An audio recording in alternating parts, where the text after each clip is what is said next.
Hi everyone. I know it's difficult times now in the late afternoon to have a presentation. I will try to make it quick as I can and go straight to the point. My topic is about the change that happened in Saudi Arabia in respect to the family law and what is the impact on women and children rights.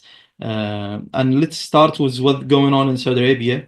We have a big movement, as Dr. Fahad say, with the legislation in Saudi Arabia. It's come with the new crown prince. We empower the law, and one of the big law that happened in country in 2022 with the family law, which talk about the divorce, the custody, and also all the details about the women and children rights. And one of the goal is to empower the law, and how the country did this, and what is the regulatory impact of the new law, and what is the real challenge. So I will go to 5 points. First of all Muslims, they know we have a challenge with what's called codification of Sharia, which is the principle of transferring the religious text to being a legal code. And then we go to what is the legislative effort that happened by Saudi Arabia in respect to the development of what's called family law.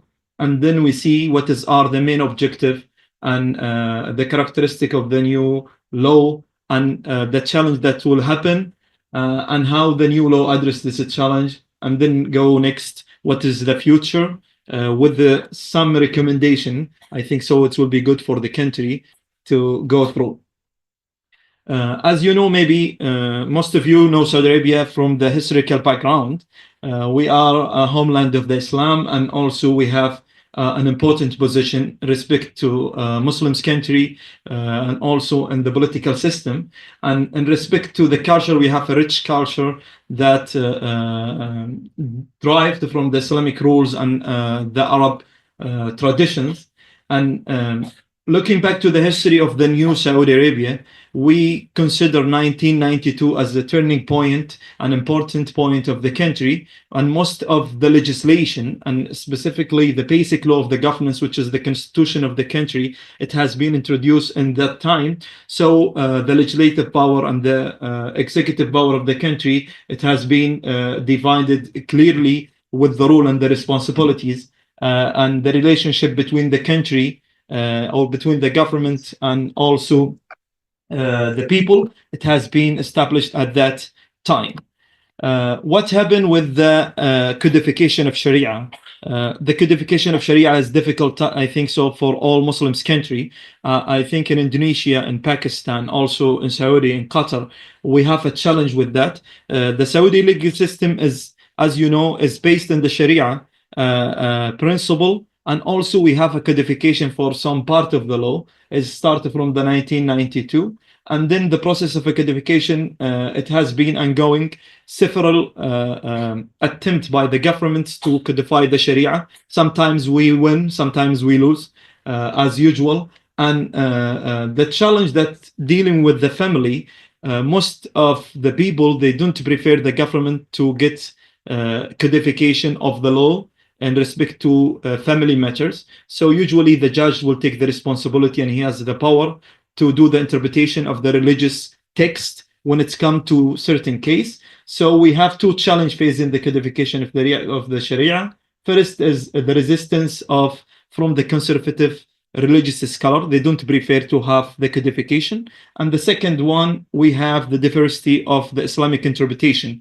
As you may know, the Hanbali and the Shafi'i and other school. And the question, what's type of a school the government will choose when it's come, for example, to the divorce, or to the custody of the child, and other.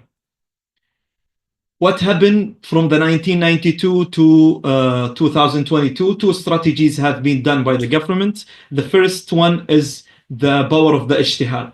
The governments give the religious scholar or the judges the power to interpret the religious, and this has happened in several cases, especially in respect to the judicial procedures, or also the government create a new specific court for the family issues. So all these cases will go through, and also the enforcement process.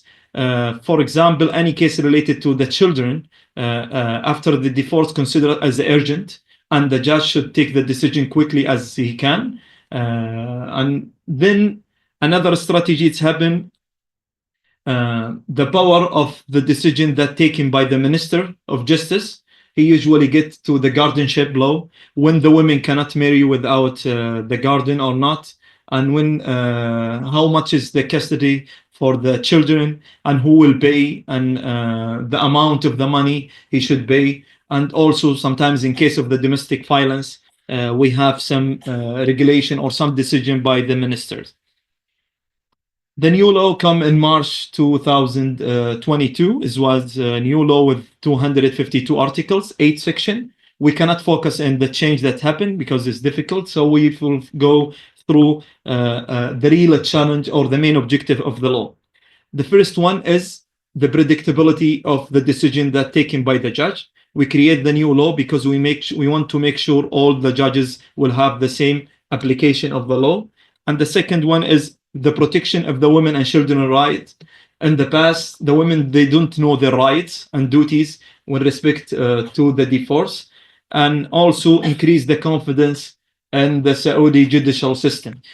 Maybe you don't know about it. In the past, the people did not be referred to be divorced in Saudi Arabia sometimes because they don't know what their right after the divorce or the documentation of the divorce.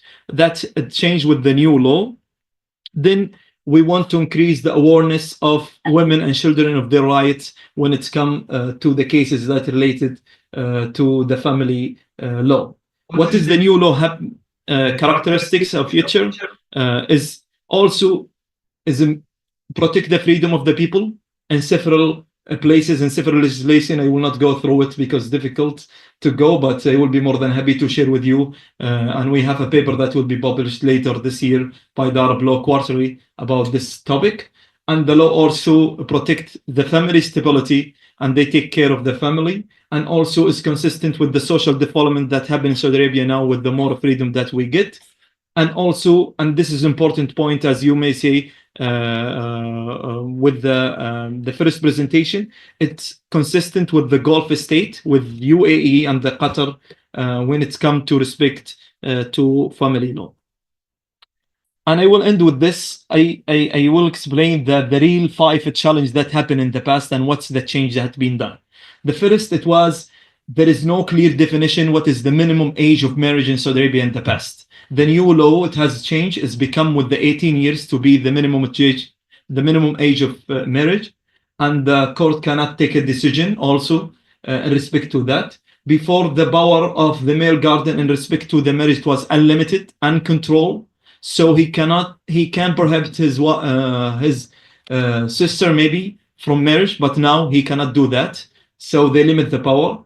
Also, the formal requirement of documenting the divorce. In the Islamic law, the divorce will be 3 and should be documented with the new law. No clear definition of the alumni, how much it will be. The new law, it has been changed with that.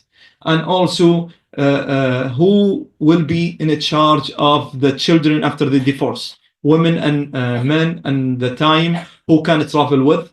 All this has been a change, and still there is a problem with this new law, and I think so this new law needs more details and several topic, especially with the penalties that will have in respect to the enforcement of that law. Also, we need to increase the public awareness of that law, especially between the new generation. They need to know more about it. We can do a lot of workshop and seminar about the subject. More academic and attention needed by the researcher to focus on this law, bring the cases, do the analysis to see what is wrong, how could be developed. And I think so this is a good for the next 2 years. This is my presentation. I hope so it will be short. Thank you for listening, and I will be more than happy to answer if you have any questions. Thank you. Thank you. Some question, please. From my part, for example, if this apply also to non-Muslim, I mean, if the family code is it general as a law of the state or apply only for Muslim people? And I think there are another question. Thank you. Okay. Please, yes, say the question so we group together. Thank you very much. It's really nice because talk about the human right. So maybe you have any like case or you found something in your country because we are saying Muslim big country and there are many women Muslim here, so you can give them some suggest here. Just like what you found about your research for them. Okay, for the first questions, I think so. Most of the work that have been done in respect to the family law in Saudi Arabia, it could be applied in other Gulf state country. We talk about Kuwait and Bahrain, United Arab Emirates. And some Muslim country cannot be because they apply different school of thought when it's come to the family. Like in Indonesia, they apply some part of the family. They can apply this, but it cannot be in all the country. This is the first question. The second question is this paper it will be presented in the Arab Law Quarterly. It has been expected to be by the end of this year, and it will be published. And also, I have some publication in Arabic, not in English, in respect to this subject also.